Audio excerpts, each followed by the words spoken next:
everyone for joining us today, and welcome. I'm Barbara Else. I'm a music therapist and consultant with the American Music Therapy Association. Our webinar is hosted by the AMTA COVID-19 Task Force, and it's part of our Grand Round series. I want to thank you and the AMTA staff, as well as my colleague Andrea, who's an AMTA board member and a member of the task force, for assistance in making this webinar the first Grand Round webinar of 2021. My goal was to get 2021 registered for this. We haven't hit that mark quite yet, but who knows, we may get close. Today, we're delighted to welcome our featured speaker, Dr. James Weaver, as well as panelists, Drs. Lori Gooding, President-elect of AMTA, and Dr. Heather Wagner. Both Lori and Heather are members of the AMTA COVID-19 Task Force, and both are active clinician scholars. So permit me to pass the mic to Dr. Lori Gooding, and we will proceed with introductions. Lori? Great, thank you, Barb. Hello, everyone. We're so glad you could join us. I'm seeing all kinds of places. I even saw one from Malaysia. So I'm really excited that we've got viewers from all over the world. Thanks. So before we get started, let me just tell you just a few things. We're going to have Dr. Weaver present a summary of the content of the results from the study. And then that's going to be followed by a discussion Q&A with Dr. Weaver, myself, and the rest of our task force team here today, Andrea and Heather. And then Andrea also collected many of your questions as part of the registration process. So any of those that don't get answered during the presentation itself, we'll make sure to come back to and highlight time permitting. So without further ado, I'm going to pass it to Heather and let her introduce Dr. Weaver to you all. Heather? Okay, hello everyone, and welcome to our webinar. So to introduce Dr. James Weaver, he is the Director of Performing Arts and Sports for the National Federation of High School State Associations. He has served as a music educator as well as an administrator at the district, state, and national levels. Dr. Weaver serves as co-chair for the Performing Arts Aerosol study commissioned by the National Federation of State High School Associations, the College Band Directors National Association, and a coalition of more than 125 performing arts organizations. The AMTA and the AMTA COVID-19 Task Force has followed this work closely, knowing the findings may hold implications for music therapists, including those practicing in schools with exceptional students. And with that, I'm delighted to invite Dr. Weaver to share about the study series and the latest summary findings. So Dr. Weaver, welcome. Great, thank you very much, and thank you to AMTA for the offer today of presenting on the Aerosol study. Always an exciting time. I want to jump right in and get through the study results. A couple things that I do want to have as some disclaimers is this is the third round of results that have come out of the study so far. We are in our final round of peer review for publication, and that should be happening here in January. So that's an exciting component to this, and we'll have a couple more new things that will go out there. We do have some aerobic simulation components that we'll be using to have data coming out on, and we have a couple other wrap-up items that we'll be working on into February. So even though we're very deep into the study and we have most of the things finalized up, there is some new and exciting things that will continue to come out of the study as we move forward. So like I mentioned, my name is Dr. James Weaver. I'm the Director of Performing Arts and Sports for the NFHS.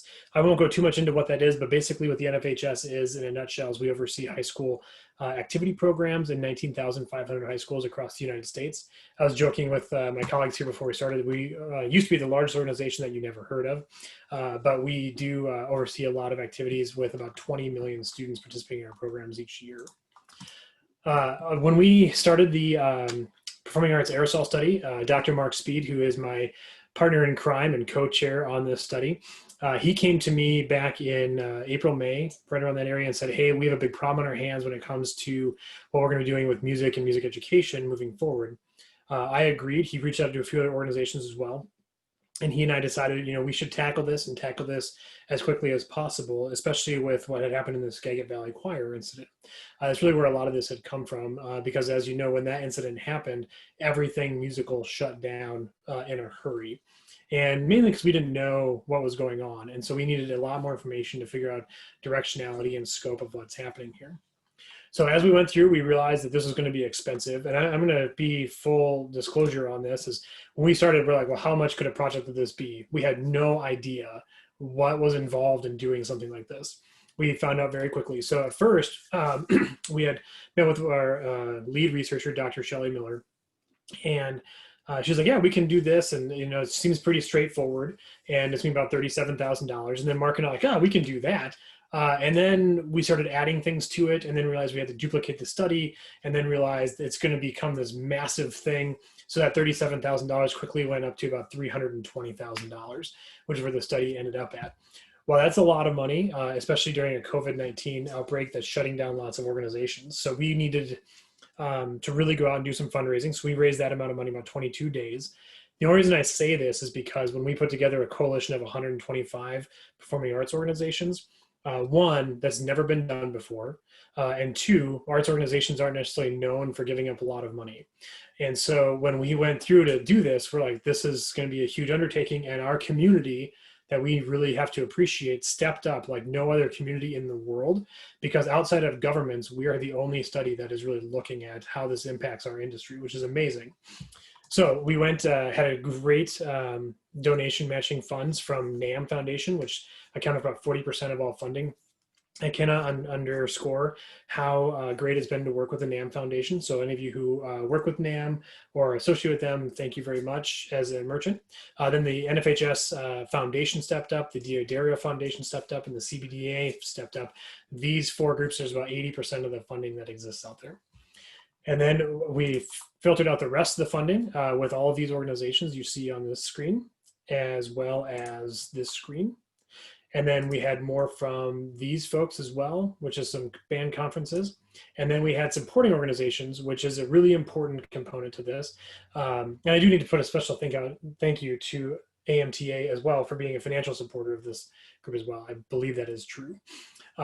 So these guys here are financial supporters, but they have done a great job in helping us design parts of the materials, getting informations out and those kinds of things. So other support that we needed that's not just financial support. So our two lead researchers here, these are very impressive individuals. So Dr. Shelley Miller, she's professor of mechanical engineering and faculty of the environmental engineering program at the University of Boulder in Colorado. She holds a master's and a PhD in civil engineering, and she has she teaches and investigates urban air quality and works diligently to understand the impact of air pollution on public health and environment. She is also an expert in indoor environmental quality, including airborne infectious disease transmission and control, as well as air cleaning technologies. She's a member of the Academy of Fellows at the International Society for Indoor Air and Climate, which sets the international standards that we operate on in our indoor environment. She has over 70 published peer-review articles on air quality, authored a chapter of the Indoor Air Quality in the Environment Engineering Handbook. And she's an active scientist on Twitter and publishes open access all the time. So if you don't follow her on Twitter, she has some great content, especially about the current situation we are in now.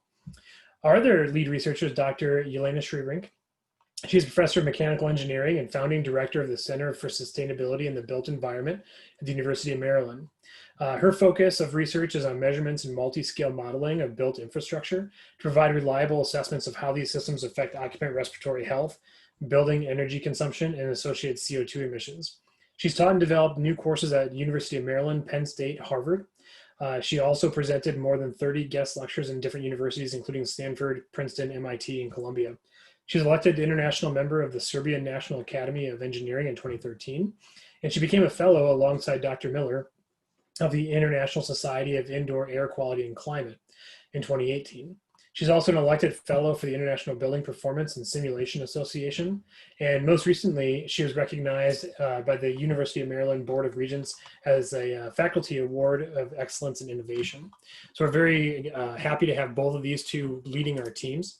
To round out our rest of our team, we have Professor Jean Hertzberg, who is a flow visualization specialist, along with her colleague Abhishek Kumar. We have Dr. Samir Patel and Taya Stockman, who are running all of our APS and aerosol gathering tools. We have Professor Darren Toohey and Professor Marina Vance, who are experts in experimental design as well as mask efficiency. And then in the University of Maryland Center, we have Nicholas Matisse and Sebastian Romo, as well as Lingzi Wang and Dr. Xingwei Zhu. And all four of these, along with Dr. Schrebrink, are experts in creating modeling and effective modeling in real world environments. So all of the models we see were put together by this team. So you can see how they complement each other between the two research teams.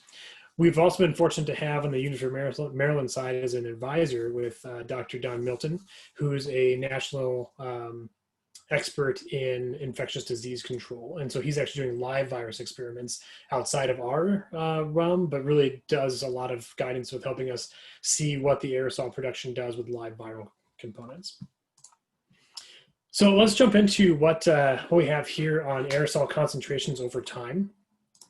And this is where it becomes a lot of fun for us, is that we are able to see exactly how much aerosol is produced by cubic centimeter. Cubic centimeter, by the way, is very small. So when you think about how much these aerosols are and then put how many cubic centimeters are in a room, it turns out to be a lot of aerosol and a lot of cubic centimeters. What you can see here is the gray bars are unmitigated playing by trombone, trumpet, French horn, tuba, euphonium. And then the yellow orangish bars is what we have with a mitigated play. So what we used was a dual layer fabric with a MERV 13 material in it. And that fabric is fairly thick, 80 denier thickness on each side with the MERV 13 material in the middle. These black bars are ranges of standard deviations. So you can see we have some experiments that have produced much higher amount of unmitigated aerosols versus much lower unmitigated aerosols. A lot of that has to do with how much time we've been playing, and I'll get into that in a little bit, as well as how loud, how fast, and how loud and fast will make up more aerosols. So what we see here is a dramatic reduction in the amount of aerosols being thrown out in the environment. On the tails of about 80 to 90% reductions using the mitigations that we have in the study with that thick 80 denier thickness material with a MERV 13 material between the two layers. When we come over here, woodwinds are a very similar case with the exception of the oboe. It really is a outlier. It produces about 4 times the aerosols that all the other instruments and singing produce. And then our other outlier is also a woodwind family friend, which is the flute. And the flute and the recorder, for anybody who uses recorder in any of their sessions, flute and recorder are the same. And when this first started, I remember Mark and I were talking about how this is the death knell for the flute and we'll never have flute playing again because it just seemed the worst because they put out that airstream you can feel from 2 feet away from a really good player. What we have found is that we actually didn't know this before, but you can't produce aerosols from a steady flow of air like you have with the flute. What produces the aerosols is a wet vibrating surface that we've discovered through this process. And that's why our double reeds with the oboe is so much more than what we have with single reeds or brass instruments, because they have multiple vibrating surfaces that are wet that are breaking up the larger particles. So how this works is when you exhale large respiratory droplets. We all know that, and that's why we have the 6-foot social distancing components during the pandemic.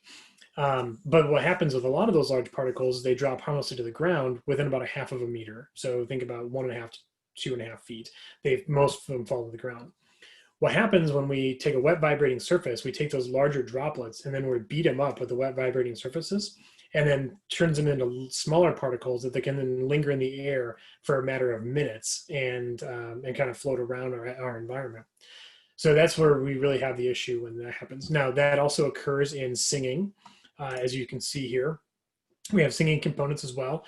You see that the soprano singer is a much higher level of aerosol production than the baritone singer, and that is just a physics issue, right? So the higher the pitch, the more aerosols you produce because the more vibrations that occur.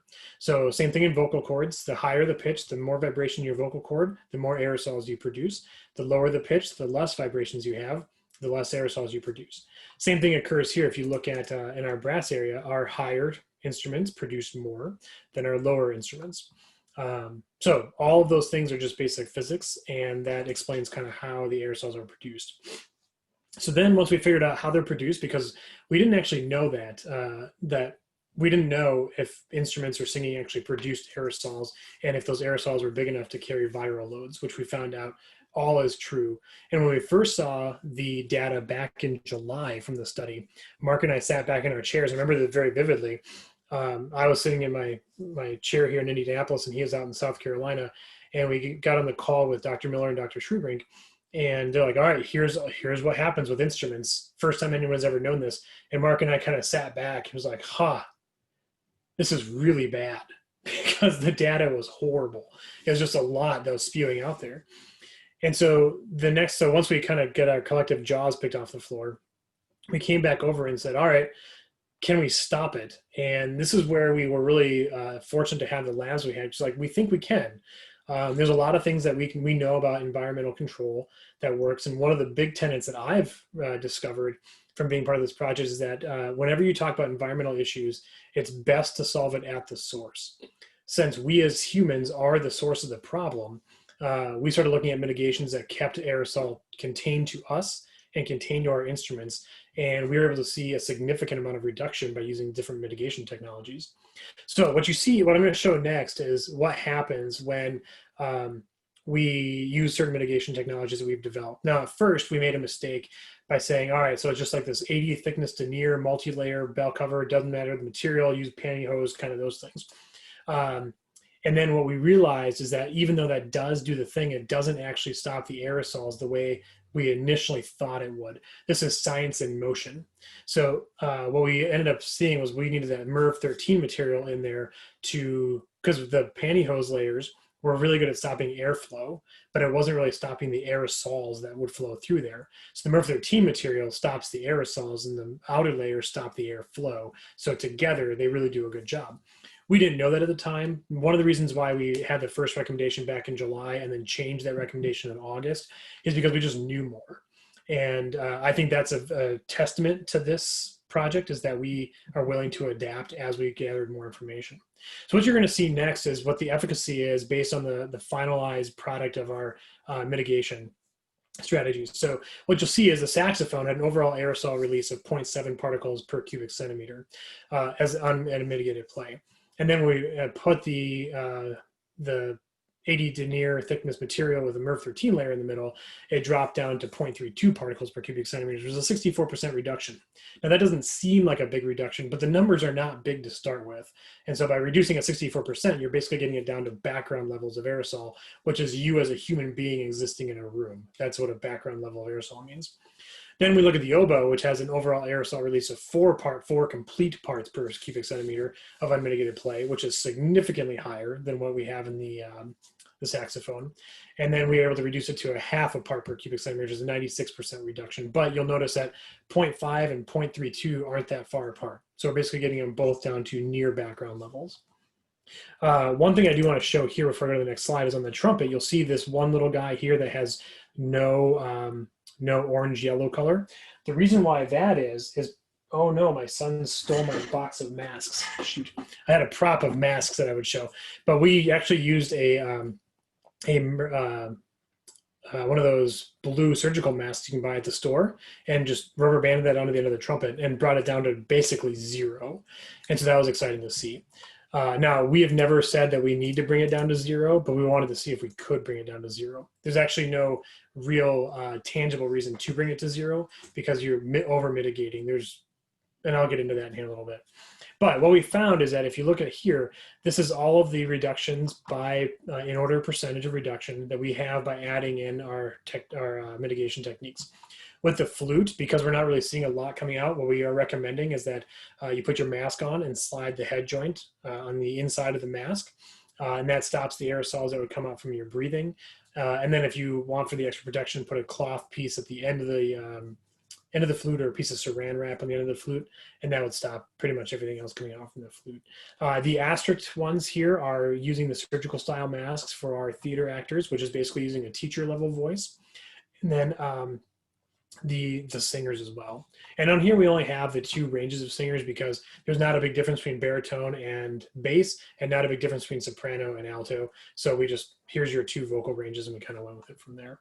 But as you can see, we can very significantly reduce the amount of aerosols being generated by a musical activity. So then we want to show in full transparency kind of what this looks like. So when we look at the aerosol transmission, we looked at no bell covers, which is getting us our 4. We looked at the pantyhose thing, which actually made it worse, and we admit that, but we also didn't tell people to just throw away all the stuff they had made. We made sure that they could actually just add the MERV 13 material on it by just putting it on and then sliding the bell cover they have on top of it. That became effective. And so we have ways that people didn't end up wasting their time and money making those. And then if you see here, here's the bell cover. This is what we have with our MERV 13 material with our dual layered cover. And then this is them reading a book in the room. And then here we have something that says no bell cover. The reason why, this is a softer passage and a slower passage. So the airflow isn't as strong and we're not playing as loud, so we're just producing less.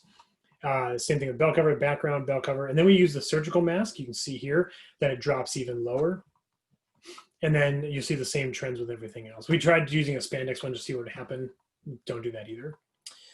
Then we get into the flute, and you'll see here on this axis for the flute, these are very small numbers. So when we play no bell cover, no bell cover, bell cover, the bell cover actually drops it below standard background aerosols.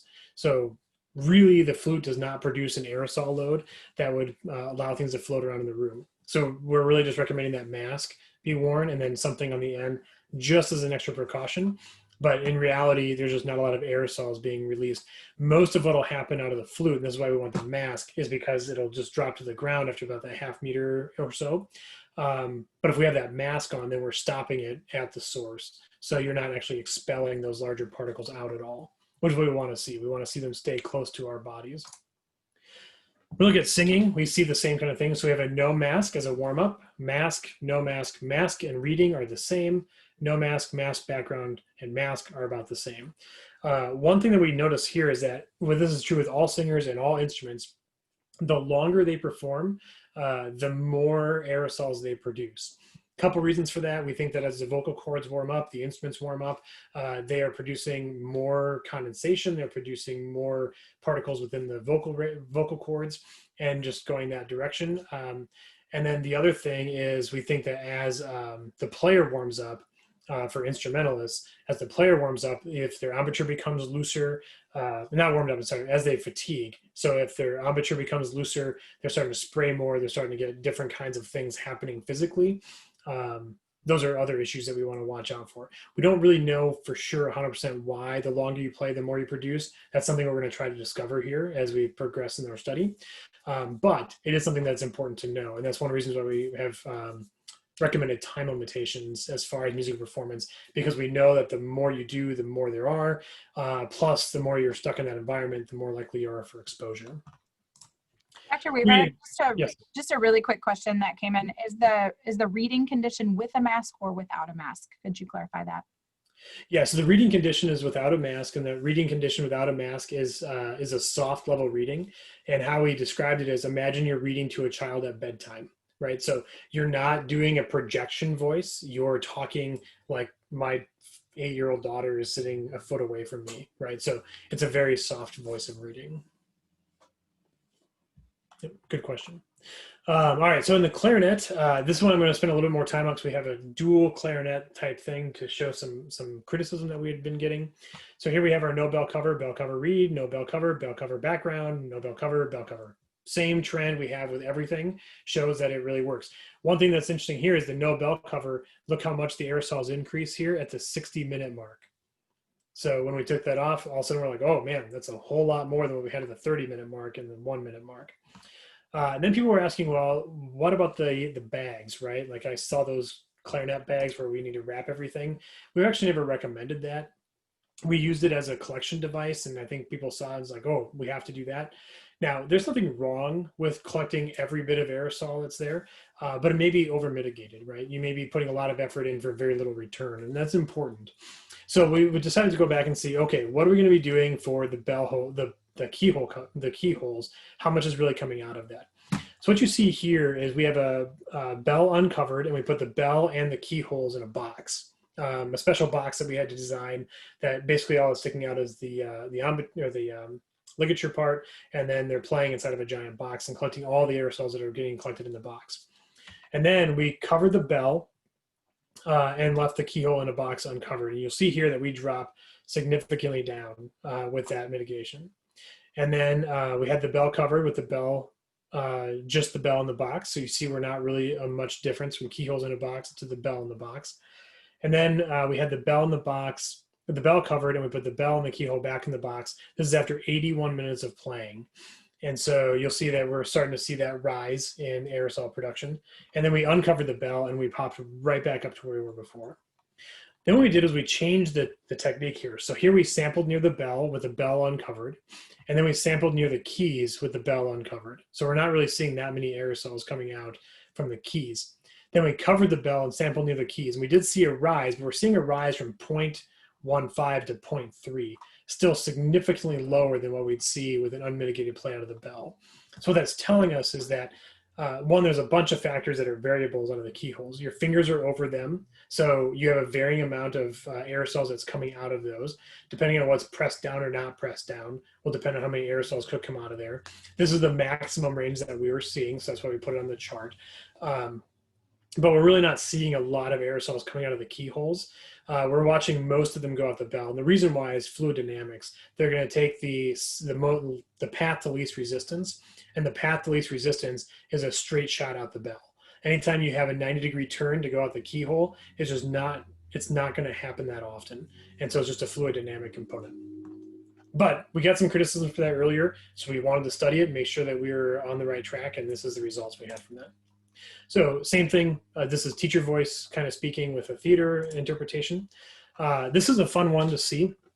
This is a modeling of the University of Colorado Boulder Rehearsal Hall with singers. This is the work of Dr. Schrubrink and her team. What we did here was this person one, we just simulated them being infected. And then here we have all the rehearsal stuff, right? So this is what the walls are. This is how big the room is. You'll see it's 12.5 meters by 9 meters high by 9.5 meters wide. This is the size of a lot of rehearsal rooms, so it's not like it's the largest rehearsal room that is in existence. And you'll see here what the temperature of the room was, and then also kind of what the air volume rates were and the air exchange rates. This is 3.2 air exchange rates per hour, which is what we recommend at a minimum. And then in here, we kind of have what is all this coming out for the infection. So our quanta is how many viral sheds per hour is occurring. This is the reason why we use, oops, don't look at the slide yet. That's the reveal slide. But what we find is this 48 quanta per hour is the super spreader events that basically occurred at that level of viral shed. And so we don't know what a viral shed is typically until after it's been studied. So it's always it's always after the event has occurred. So then what happened is we looked at the red person here being infected. You'll see the spaghetti noodle one is when we start getting into these ranges, these are percentages of being infected. And so this dark blue is a 0% chance and this red is a 100% chance. And so you'll see here our number 2 guy right here has a really good chance of becoming infected. And everyone else has between a 40 and 40% chance until you're about halfway across the room. And then that chance starts to go down. You can really see it in the isocentric cloud. Anybody in this blue cloud here has a good chance of becoming infected. Anyone in the green cloud has a really good chance of being infected, and anyone in the yellow cloud will probably walk away with some sort of high infection risk coming out of that rehearsal. The left 2 boxes you see here are without mask wearing. When we wear a mask, you'll see a huge difference. Right, so here we're allowing most of it to stay towards that source, that problem issue, and then being swept up by the HVAC system to take care of most of it. So if you've seen my presentation before, you know that we're really talking spacing, we're talking masking, we're talking increased level of ventilation, and we're talking reduced periods of time with increased hygiene. If you follow this model right here, this is after 1 hour. Well, after a half hour, this giant blue isoconcentration cloud is about the size of this yellow cloud. And so that's why we're talking about a half-hour limitation, because now the people in this room, their risk level drops significantly.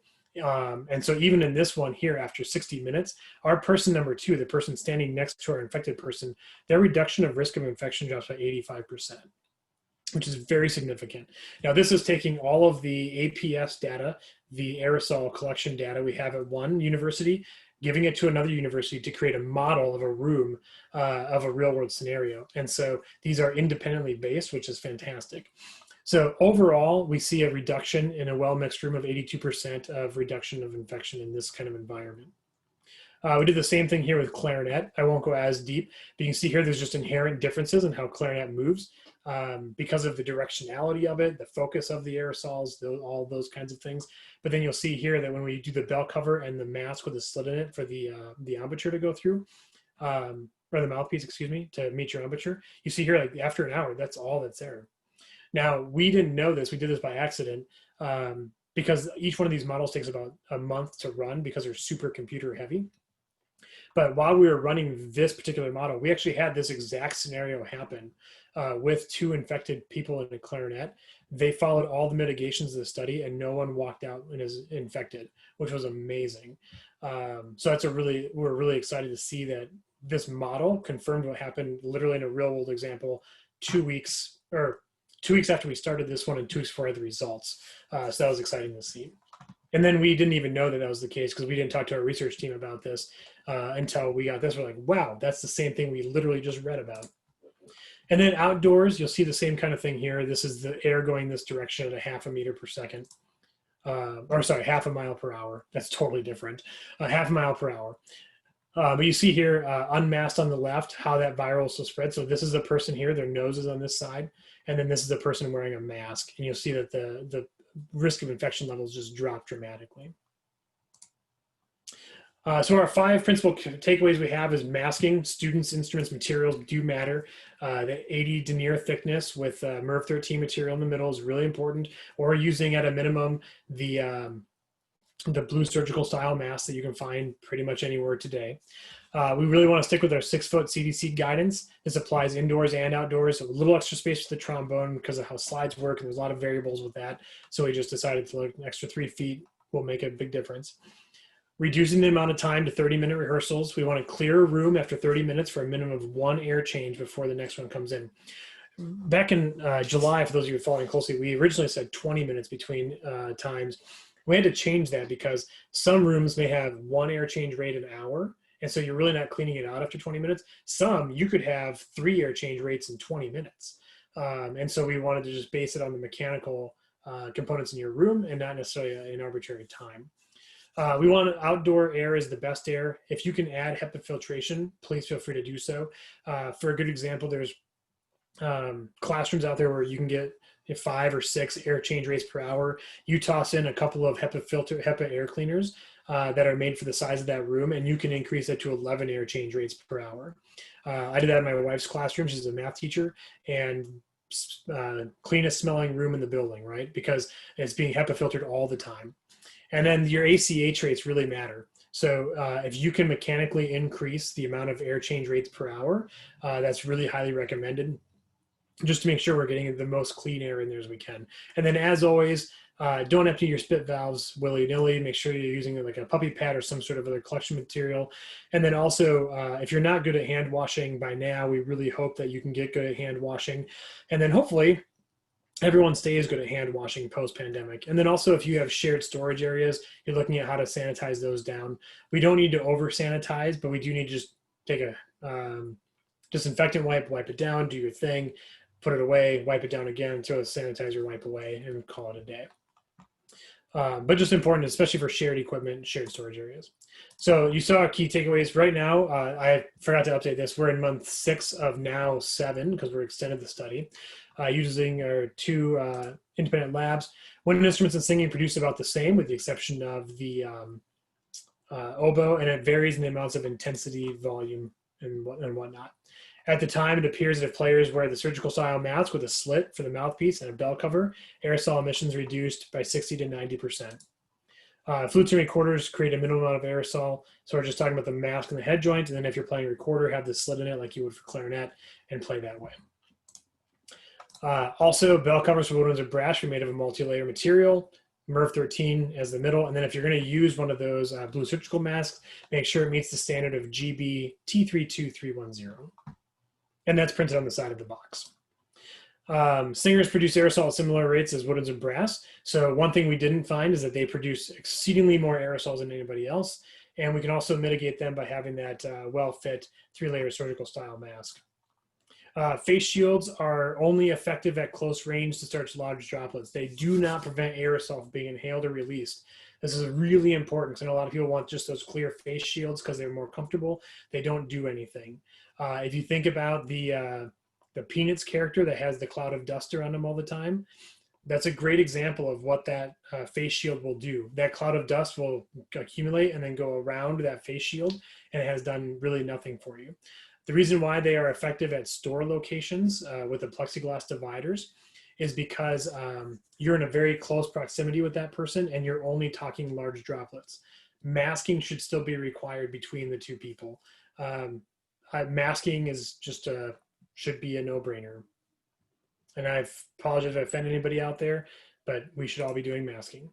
Also, I adjust the plexiglass a little bit. But plexiglass partition barriers, if you see these in rehearsal rooms are not designed to have plexiglass divisions in there to be cubicalized.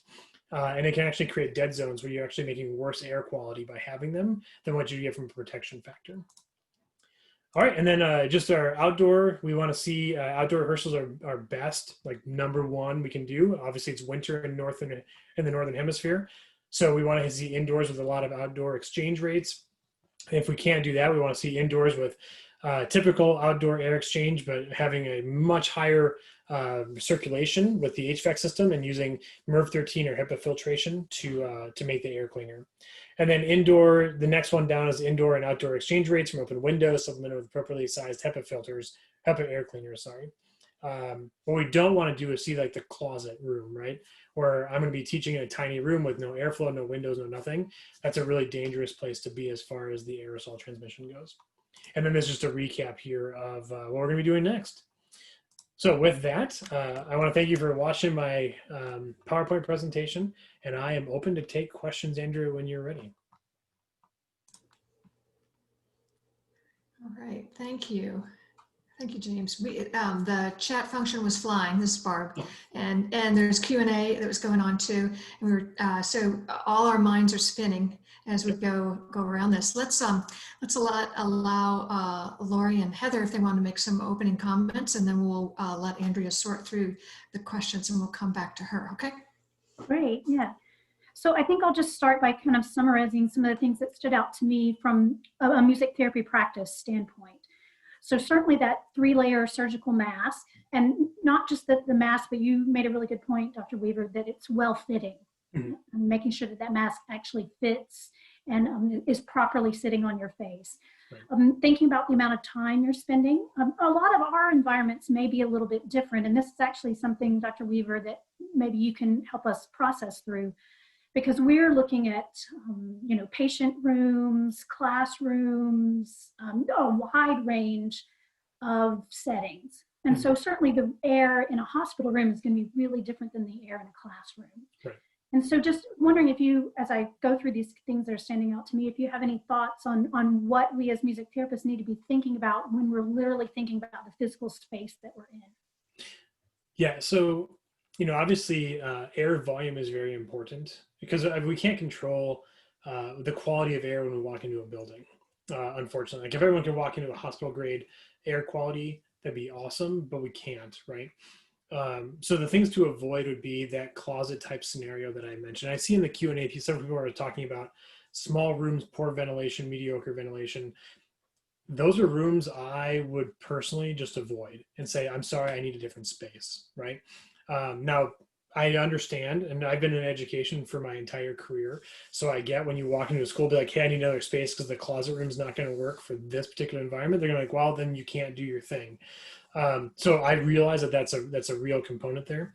But I will say that if it's an important service, that there are solutions out there, right? And it may take a good conversation between you and the people that you're working with to find that solution. But I think there are good solutions there.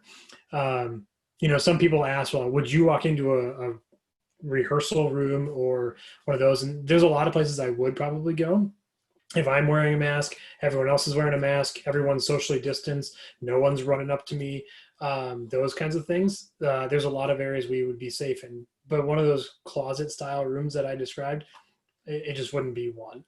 Now there are ways you can have conversations with people, and maybe that closet room would be okay if you get a HEPA air cleaner that is sized for that room, right? Because now you're creating that ventilation that needs to be there, and you reduce it down to 30 minutes, and it's limited amount of people who are there, and everyone's masked the whole time. You can create a safer environment. I will not say it's safe without risk. There is nothing in the land of COVID-19 that is safe without risk. It's a matter of reducing the risk to a level where you feel that you're comfortable taking that risk, right? And I think that's an important quality or important component we need to ask ourselves. Great, great. So really kind of getting some questions. And Heather, I saw you want to jump in? Yeah, the one thing that I just wanted to clarify, Dr. Weaver, thinking about, so a lot of my work is in medical settings, and you had in the patient rooms are varying sizes, but you actually use the phrase medical level. Air filtration, I mean, I don't know that you can speak to this very definitively, but it sounds like in medical settings, it tends to be better airflow, like, because we can't bring HEPA filters with us, right? So Right. can you just talk a little bit about that? Yeah, so there's the ASHRAE, which is a environmental standards organization that sets standards for public buildings, schools, houses, hospitals, those places. Everyone has like a certain level of air quality that they have to meet in order to be compliant. So hospital grade is pretty high. We're talking like I want to say it's 11 to 15 air change rates per hour in any given room in a hospital. Don't quote me on that. That's not my specialty, but just from the literature. But so there is that hospital level that's there. Plus, they try to keep infection rates down, so they have higher level filtration materials and those kind of things in their HVAC systems, and that's what helps keep that air level or the air quality higher than in like a standard room. School is lower, like the school-based air change rates per hour is around 3. So that's a dramatic difference from 11 to 3, right? So put that in mathematical terms, right? We're talking about every 20 minutes in a school that air change would change over. We're in a hospital, we're talking every 5 to 6 minutes. And I would just like to, just for us all listening, and looking at some of the questions, I think it's just an important piece, when making those decisions, like what is the quote acceptable level of risk? Like we really need to think about all of those things when we're making decisions, which is why there are no specific, you do this and it's fine, right? And we have to make these decisions based on all of this information. So thank you. Mm-hmm. Yeah, and adding to those things to consider when making those decisions, the distancing that you've mentioned, which is another reason why those small closet rooms are out of the question, because you can't distance. Then maintaining that hygiene, which as music therapists we should be doing anyway, of course. And then just considering again all of those factors, infiltration, the room factors, ventilation, can you open windows, things like that, because just taking into consideration all of those factors as you do what Dr. Wagner just said, and really put the pieces together to make the best clinical decision for you and your situation, because they're all going to vary. Right. Can you speak a little bit more too about just with singing and talking about the amount of time and then the volume? Because I know a lot of questions that we've gotten from music therapists who are talking with their administrations is, are there differences in volume level, amount of time, those kinds of things? Can you just highlight that again? Yeah, so we know that there is more aerosols produced with higher volume of singing. That's just a thing that we know. However, one thing we also know is that the amount of aerosol reduction remains the same with that surgical style mask. So I saw in the Q&A somebody had asked the question about what style mask was used in that model simulation, and it was the surgical style mask. We have not tested the Singer mask. We have not tested a cloth mask. We did that on purpose because there's no standard for those. On the surgical style mask, there's a standard. We can say, if you use this mask, this is your number. And so that's kind of why we went that way. So when we look at that, what we saw was that you don't have to really worry about the volume and all that, or the dynamics that you're going to be using, because the efficacy remains the same at reducing that by 98%, which is keeping basically all the aerosols next to your body. But the time becomes important, right? Because you do have a buildup of aerosols that occur behind that mask, as you kind of saw in that outdoor example that I gave, right? At 10 minutes, it was very little coming out. At 30 minutes, it was still very little coming out. But at 60 minutes, there's this huge trail behind you, because even though the mask is stopping most of the aerosols, it is still building up around your person. And so you really want to look at that reduced time. So 30-minute time limit is really important. Keeping that mask on is important, and keeping away from people is also important. Now, I know there's some states out there that are, 12 feet is the distance if you're going to sing. I don't know where that came from, but it's out there. A lot of people are going to have to deal with whatever their local and state health departments also say that you have to do. We did the 6-foot distancing in our studies because that's what the CDC says, and since we are national organizations, we went with the national guidance. So we did not do any studies of Is it less risky to do 12 feet or 8 feet, or is it more risky to do 4 feet? We just said the CDC says 6 feet, we're going to test 6 feet.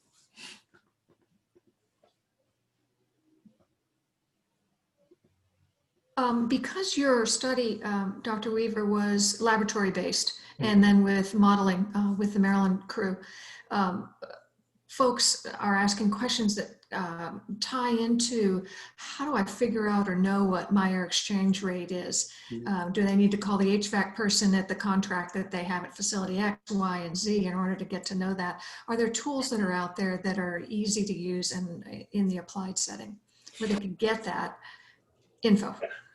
So unfortunately, the bad thing about that is that there's no super easy way to find out how much air change rate per hour you have. There are some, and including ours, we're starting a CO2 component to see if we can link CO2 emissions to aerosol emissions. We don't know if we can do that yet, but we're going to look at that. But that would then help to say, well, if you can keep your CO2 emissions really low, then your aerosol air exchange rates are fast. That'd be really super handy if we can do that. However, the fastest way and most accurate way is to contact your facilities management folks and have them give you what your air change rate per hour would be. Because I'd love to say that in the United States, we've done a great job of infrastructure and making sure our public buildings are really good. We have not done that. And so every school is different. You walk into a brand new school building that opened up a year ago, and you're going to have a pretty good mechanical system that is running at peak efficiency. If you go into a building that was built 20 years ago that has had repairs done on its HVAC system, it is not going to run at the same efficiency level as what it has been running at or could be running at. And then you have differences between, remember, everything we do in the United States in public buildings is built by the lowest builder or bidder. And so with that, we also have that component as well, as far as that goes. We have standards that they have to meet, but there's a lot of factors that go into that. So the best thing to do is contact your facilities management. If you're in a building that uses something like Johnson Controls to help mitigate or manage your airflow systems, they should know that pretty quickly. And so that would help out as well. Music therapy business owners could certainly put a HEPA filter in their clinic space and Absolutely. help themselves a lot. Yeah, those HEPA air cleaners are pretty affordable and really efficient. And if you get a decent quality one, they're pretty quiet. I know I just went to my local hardware store and bought these ones that are made in Kansas, and they work out really well. It's kind of amazing. And they were, I think, $99 a piece or something. Okay, Andrea's on screen. Did you see some of the questions, Andrea? Well, one of the questions that popped up in a lot of different ways is what do we do in situations where we as the music therapist are wearing a mask and other providers are wearing masks, but the patients that we're seeing are not because of their medical conditions or their choice perhaps also. So just wondering what discussion might exist on that topic. So, I mean, most of my role is dealing with school-based systems, right? Where you can say, hey, you wear a mask or you don't participate, right? And they have the ability to do that. In this particular case, depending on what the therapy is needed for, there may be some sort of tactile issue where wearing the mask does not work, right? So that's a great question. And that might be one where I may have to throw that back to Barb, Lori, and Heather and be like, this may be a great topic to look at a task force on what really can we do to make sure that's good. Because even though there's vaccines rolling out, we're still in this for a while. This is not going to go away in February. I'll be surprised if it's not still a topic I'm presenting on come October, which is really unfortunate to say out loud. But I think this is something where we may want to, as a community, determine how to approach that. I don't have a good solution for that one because I personally wouldn't want to go in anywhere where everyone's not wearing a mask. Yeah, and we have some great ethical decision-making models that can help with making those decisions. Because it is, I live in Florida and there's no mask enforcing of anything in the state of Florida. Our governor has chosen not to implement any kind of standard mask wearing policy. And so that in places like where I live, that becomes a really real world question day in and day out. And it's not an easy one to answer. And that's certainly something the task force has talked about and has provided guidance before about and will continue to do so. And we will address that outside because we want to make sure that we give you time, Dr. Weaver, today, but that's definitely something we'll come back to. Heather, I think we started at the same time. Did you want to point something out? But the only thing I wanted to say, and I think it's obvious, but I think it's important to note that the question's about if you're wearing a mask or your client can't, what is your client doing? What is their level of participation? Depending on what experience you're facilitating, maybe you're singing and it's a receptive, maybe they're not singing. And in that case, that changes everything to me, as opposed to you both being singing. So I think there's no way to answer it so definitively, but really think about what are you both doing to contribute to the aerosol in the room. Yeah, you almost need a if then this diagram. Yeah. Flow tree, yeah. Dr. Weaver, we had some questions too about things like soundproofing. We had somebody that had a question about harmonica. If you have looked at harmonica and just some more room issues, and then also some extended instruments that we might use in music therapy. Yeah. So in the soundproofing, let me see if I can find the question real quick because there was something there. Harmonica, I apologize. We have not studied harmonica nor bagpipe. We get asked about bagpipe probably more than you would imagine. We have not done those. We kind of stuck with the ones we can get the widest swath of people as quickly as we could. There's also one about ambient room temperature. We tested at 22 degrees Celsius, which is around 72 degrees Fahrenheit, because that's what most rooms will be. So we have not tested to see what aerosols do in warmer and cooler environments, although humidity is actually a bigger component than what the temperature would be. So I'm trying to find the soundproofing. Yeah, that was Andrea in New York, not Andrea on the screen. She was Andrea was saying, as she's a private practitioner, and her treatment room is soundproofed extensively. I don't know, Andrea didn't mark if I assume her ventilation is open, so she's got airflow going. Yeah. Did you have any comments about that? Yeah. So if you're like in those hearing testing rooms where it's ultra soundproof, where you don't even have the airflow going in there, those rooms would probably be an issue. But if you have well-ventilated room, even though it's soundproofed from other rooms, it should probably be okay. It depends on the material that's done as well. We do know that, surface-wise, the virus is more likely to stay on porous surfaces than it is on non-porous surfaces. So, but then you have to have quite a bit of spread and spray to make that an issue. So would humidity be a factor? So Lori's down in Florida, I'm in Phoenix. Mm-hmm. Yeah, humidity is a factor. The more humid, the more the aerosols can stay in the air. However, they move easier through non-humid air. So you can have two different issues, right? One is the longevity issue, and one is the transmissible issue with the two different air types. Great. Dr. Weaver, there's also a question about windows and ventilation and how reliable using windows to help move the air is. Yeah. So if you're going to use windows, you need to use windows in multiple directions. And the reason why is there's a great study that actually happened out of Wuhan, China, where they had a super spreader event from an air conditioning unit that blew air straight across in one direction and then didn't circulate anywhere else. So all of a sudden we see one infected person, then everyone behind them getting infected, but nobody on the side of the room being infected. So what they deduced from that is that the air moving in one direction is what caused that to happen. So even though if you bring fresh air in using a fan, you need to have a way for that to circulate and box out. So you're able to not have that fresh air just go in one direction and stagnate. But most rooms will have multiple windows. Now, if you're in a school, you can do it by having rotating fans, right? So you're circling that fresh air around. Take two box fans, right? Put one fan blowing air in and one fan blowing air out, and you create that circular component. And that would actually move the well-mixed air out from there. There's a question that Bobby Adler in California posted that got me thinking. She talked about a typical music therapy session, and Bobby does a lot with seniors as well, where you'd be singing part of the time, there might be instrument playing, so it's intermittent over a 30-minute session. Mm-hmm. Are there any plans, knowing that all of the studies so far have been sort of linear models with controlled settings in the lab, where there might be combination with that soprano singer and a small ensemble, for example? Yeah. So the good thing, what we do know is that singing and instrument playing produce about the same amount of aerosols overall.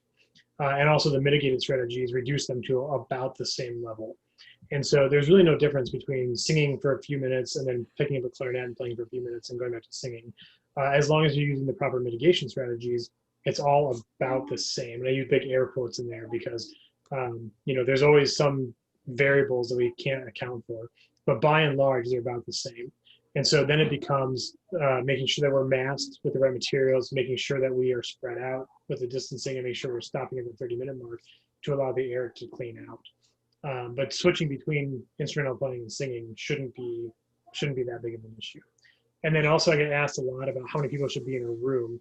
And we say the room limitation should be whatever your state or local government or health department is saying is a reduction. So if they're saying it's 10% of room occupancy, then that's what it is, right?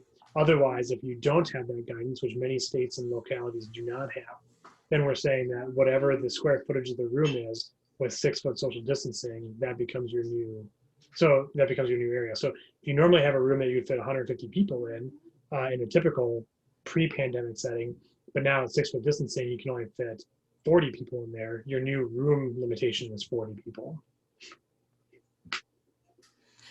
Sharon in Florida, I believe, asked a question about if you could just repeat what that minimum air exchange rate was, or that was used in your modeling. It was 3.2, wasn't it? 3.2. Mm-hmm. Yep. So we say on average about 3 air change rates per hour, which gets you about 20 minutes per air change rate. And what we prefer to see is, do the thing for a half an hour and allow at least 1 air change rate to go through there to circulate the air out. We prefer 3 because then you've really kind of gone through the motions on that. And there's ways to speed that up too, right? So if it's 3 as an average, if you add HEPA air cleaners in there, you can crank that time or the amount of air change rates up significantly and make that a little bit easier to manage. Yeah, so on humming, we have a 99% reduction of aerosols being produced if you just wear a mask while humming. There's not a lot produced as long as the lips are sealed. Most kids, though, can't keep a sealed lip on humming, so that's that issue as well. I think you mentioned an ISO concentration surface. I think you used that term. Susan asked if you could just define that. Yeah, so let me grab my PowerPoint. I'll show you what that means. Who's this one here? Share. Oh boy. Clicking on the buttons quick here. Let's hope I click the right one. There we go. So what the ISO concentration surface is, and I'll make this bigger, is basically we take the spaghetti noodle model, which is tracking every particle that exists throughout the room. And that's where we get the spaghetti model from. And then the ISO concentration surface is basically taking and consolidating all those down into risk factor models. And so this, if you look at the spaghetti noodle, you'll see all these lighter blues, greens, yellows, and reds over here. And this basically takes all of this and reduces it down to this, saying that all of this over here is clean air. And so these people not being in the cloud. And then this is where all the air risk infection would be. And so it's a different way of seeing the same model. Hope that answers that question. I hope so. I think so. We're almost at the top of the hour. I did want to say that we're delighted that Dr. Weaver's going to keep the conversation going with COVID-19 task force folks through AMTA. We want to stay in touch. And so all the questions you're asking, if we haven't answered them, we are tracking them all. And as Andrea mentioned, we're recording this and it'll be available so you can re-review it too. This is exciting stuff. And I want to have closing comments from our panelists. Yeah, just thank you everyone all those who are here. We've had great attendance, and I'm sure we'll have more to watch the video as well. Dr. Weaver, I especially thank you and your willingness to do this, especially so close in after the start of the new year, and we appreciate that.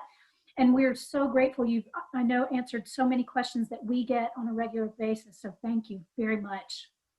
Thank you. And we are looking forward to more conversations with you as the AMTA community and Dr. Weaver and others about how to help music therapists really continue to do this important work that we do during this pandemic. So thank you all, everyone. Enjoy the start of the new year. Happy New Year to all. Great. And I did have, I see one thing, if I can put in one little pitch here. There's a couple comments about where can I go for more things. We have an extensive FAQ on the website, and I think, Laura, you put that in the chat earlier. I did put it in the chat, yes. Yep, so go to that website, and there's an FAQ there. If your question's not already answered in the FAQ, we do have a FAQ submission component there. It may take some time for us to answer those. We get a bunch, and we have to filter which ones we can actually answer. We can't answer ones that are, my room is exactly this way specific, because there's too many factors for us to give that answer. And then also one question I see popping up a lot is what happens at a hospital when we sing happy birthday? So again, you can reduce the risk of that with increased airflow, masking, and distancing.